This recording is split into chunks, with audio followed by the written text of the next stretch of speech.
Good morning dear students. बेटा आज जो है हमारा चैप्टर 12 है नींव की ईंट, यानी कि नींव की ईंट किसे कहते हैं। जैसे हम जो मकान बनाते हैं या कोई भी बिल्डिंग बनाते हैं, कोई भी मंदिर या मस्जिद, गिरजाघर, गुरुद्वारा आदि जो बनाते हैं, तो उसमें जो सबसे नीचे ईंट लगी हुई होती है तो उसके बारे में दिया गया है कि उसे कोई नहीं देख पाता, लेकिन जो ऊपर का आवरण है उसे सब देखते हैं। अब हम जो है इसी लेसन पर जो है चर्चा करेंगे। प्रस्तुत निबंध नींव की ईंट रामवृक्ष बेनपुरी द्वारा लिखा गया है। इसमें लेखक ने दुनिया के ऊपरी दिखावे पर व्यंग कसते हुए लिखा हुआ है। ये बात जो है हम मनुष्यों पर भी लागू होती है कि हम जो ऊपरी दिखावा दिखाते हैं लेकिन अंदर हमारे कुछ और होता है को सब देखते हैं, परंतु नीचे के ठोस सत्य पर लोगों का ध्यान नहीं जाता। लेखक ने नींव की पहली ईंट का गुणगान किया है और कंगूरे की ईंट को वर्तमान की प्रतिस्पर्धात्मक संस्कृति का परिचायक माना है। कंगूरे की ईंट होती है जो ऊपर जो ये चोटियां बनती है। क्लियर।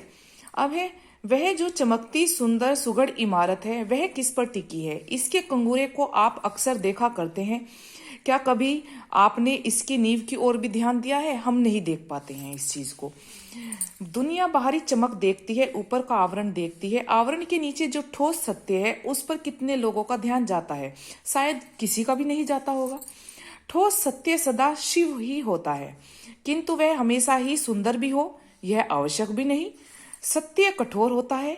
कठोरता और भद्दापन साथ जन्मा करते हैं, दोनों का जन्म साथ में होता है तथा साथ ही जिया करते हैं। वह हमेशा कठोरता से, यानी कि हम लोग जो है हमेशा कठोरता से दूर भागते हैं, भद्देपन से मुख मोड़ते हैं, इसलिए हम सत्य से भी दूर भागते हैं, यानी कि हम सत्य को भी नहीं जानना चाहते हैं। नहीं तो हम इमारत के गीत, नींव के गीत से प्रारंभ करते।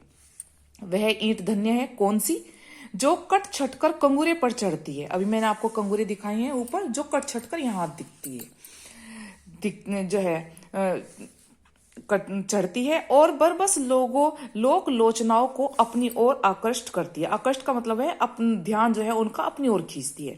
किंतु धन्य है वह ईंट जो कि जमीन के 7 हाथ नीचे जाकर गड़ गई और इमारत की पहली ईंट बनी। क्यों? इसी पहली ईंट पर, उसकी मजबूती और पुख्तेपन पर सारी इमारत का अस्ति नस्ति निर्भर करती है।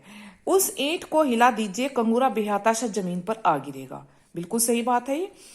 कंगूरे के गीत गाने वाले हम, आइए अब नींव के गीत गाएं। वह ईंट जो जमीन में इसलिए पड़ गई क्योंकि दुनिया को इमारत मिल सके, कंगूरा मिले।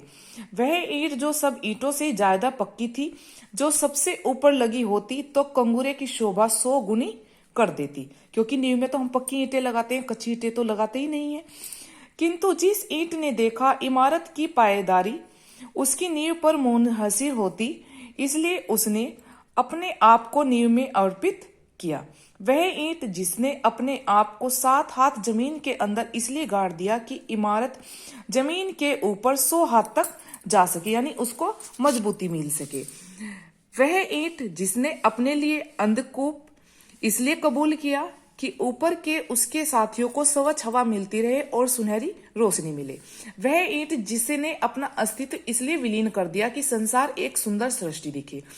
सुंदर सृष्टि शोभा ही बलिदान खोजती है, चाहे वह बलिदान ईंट का हो या फिर व्यक्ति का हो। सुंदर इमारत बने इसलिए कुछ पक्की लाल ईंटों के चुपचाप नींव में जाना पड़ता है। सुंदर समाज बने इसलिए कुछ तपे तपाए लोगों को मौन मूक शहादत का लाल सेहरा पहनना है।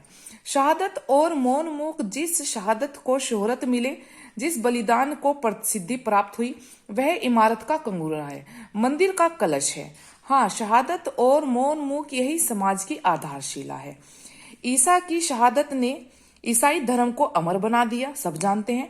आप कह लीजिए, किंतु मेरी समझ में ईसाई धर्म को अमर बनाया उन लोगों ने जिन्होंने ईसाई धर्म के प्रचार में अपने आप को आजन्म उत्सर्ग कर दिया, यानी कि समर्पित कर दिया या त्याग कर दिया। उनमें से कितने जिंदा जलाए गए, कितने सूली पर चढ़ाए गए, कितने वन यानी कि जंगल की खाक छानते हुए जंगली जानवरों का शिकार हो गए और कितने उससे भी भयानक भूख प्यास के शिकार हो गए।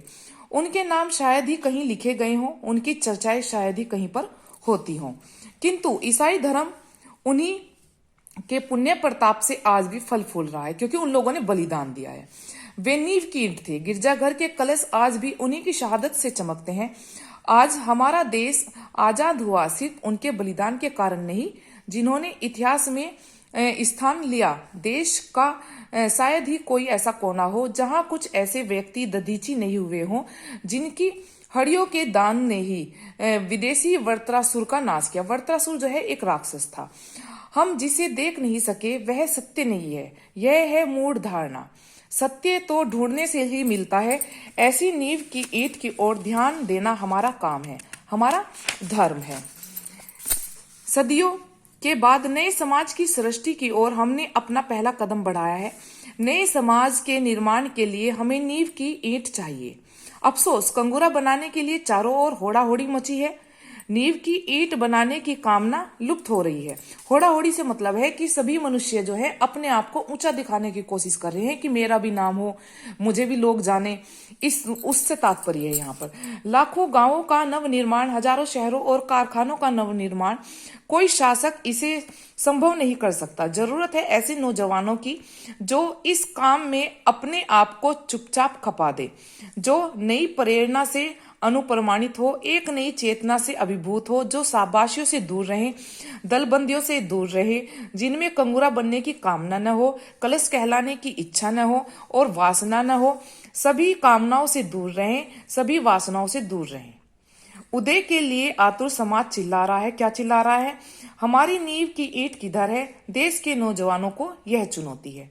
बेटा, इस चैप्टर के माध्यम से, नींव की ईंट के माध्यम से उसने जो है बताया कि बिल्डिंग और जो बड़ी इमारतें बनती हैं, मंदिर वगैरह जो भी हैं, उन्हें तो सब जो है उनकी जो ऊपर के जो शिखर होते हैं उन्हें सब देखते हैं, लेकिन अंदर गहराई में क्या है इस चीज की तरफ किसी का भी ध्यान नहीं जाता है। वही बात फिर उसने देश की आजादी के लिए भी कही है कि कुछ लोगों ने अपने धर्म के प्रति अपने जो है प्राणों की आहुति दे दी, लेकिन उन्हें आज कोई नहीं जानता है, लेकिन फिर भी आज उन्हीं के बलिदान से जो है वो फल फूल रहे हैं। क्लियर?